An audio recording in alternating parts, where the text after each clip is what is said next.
Hello, everybody. My name is Tyler Janke. I am a PhD in history student with Liberty University. A little background on me is that I am a Missourian. I have lived in Missouri my entire life. I've been a social studies teacher in Missouri for the last 11 years. I also hold a master's degree in history from the University of Central Missouri, as well as a master's degree in secondary administration from William Woods University. And so when it comes to this topic, my topic today is over Al-Qaeda's movements in the late 90s from 1996 to 2000 and the Clinton administration's response, their policies, their counterterrorism policies. And so I've always been fascinated by this because I'm a child that witnessed 9/11. I was in sixth grade. I was in my social studies teacher's classroom, and I specifically remember watching the second tower fall. And so since then, I've always had a fascination with history even before then, but since then, I've always wondered, the events leading up, could it have been prevented, that type of thing. And so that is why I'm fascinated and passionate about this project. And so the main question, kind of the main question that has come to mind often throughout my life into this research is, could 9/11 have been prevented? Bin Laden just didn't come out of it nowhere. Al-Qaeda had been known for a very long time, so could it have been prevented? So within this research, I spent a lot of time looking at primary sources, secondary sources. Primary sources were mostly like newspaper articles, anything I could find that the government had released from the Secretary of State's office, things like that, as well as secondary articles from research that had already been done, and books, including books written by President Clinton himself.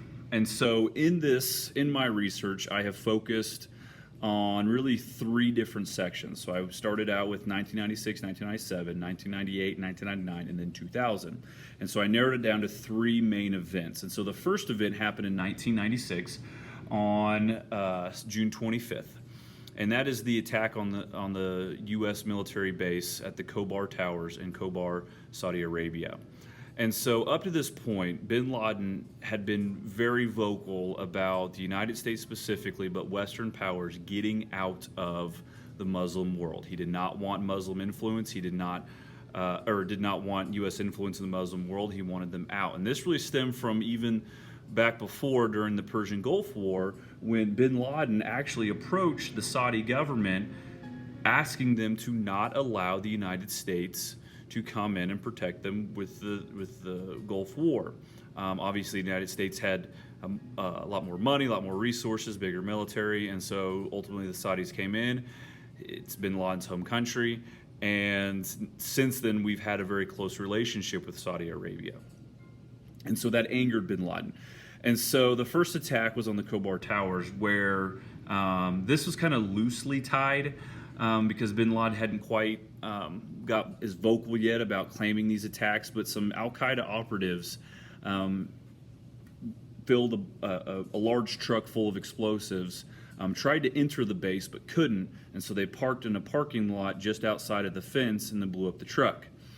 It caused significant damage to the military compound with a large number of casualties, and because of that, needed a response from the government.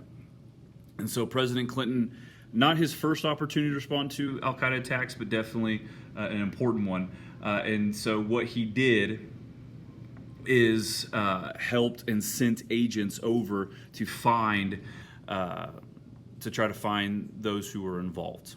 The second event that I looked at was in 1998, and that was the simultaneous attacks on the U.S. embassies in Nairobi, Kenya, and Dar es Salaam, Tanzania. And so what happened here is that this kind of showed the growth of Al-Qaeda. You had two U.S. embassies being targeted.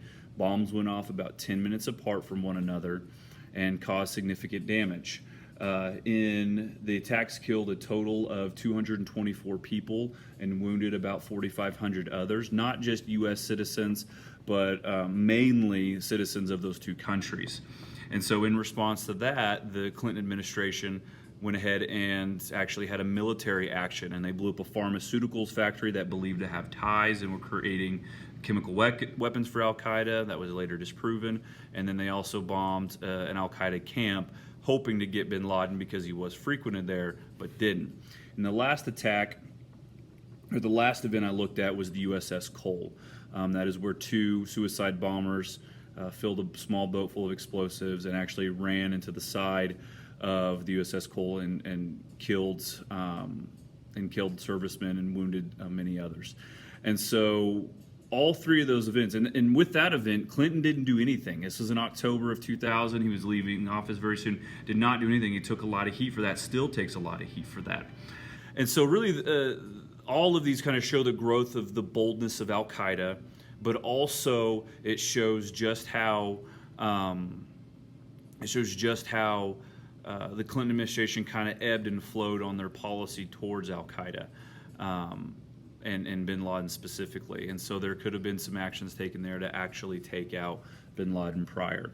And so really through all this research, the only questions that remain, I still say, could 9/11 have been prevented? That's still a question I'd like to research further into this, as well as, kind of with that, what other events did the Clinton administration respond to or not respond to? These were three kind of very kind of overarching events, and really getting the nitty-gritty of like what happened elsewhere in the globe that could have warranted a response and potentially had taken out bin Laden prior to 9/11. So thank you for the opportunity to defend my paper.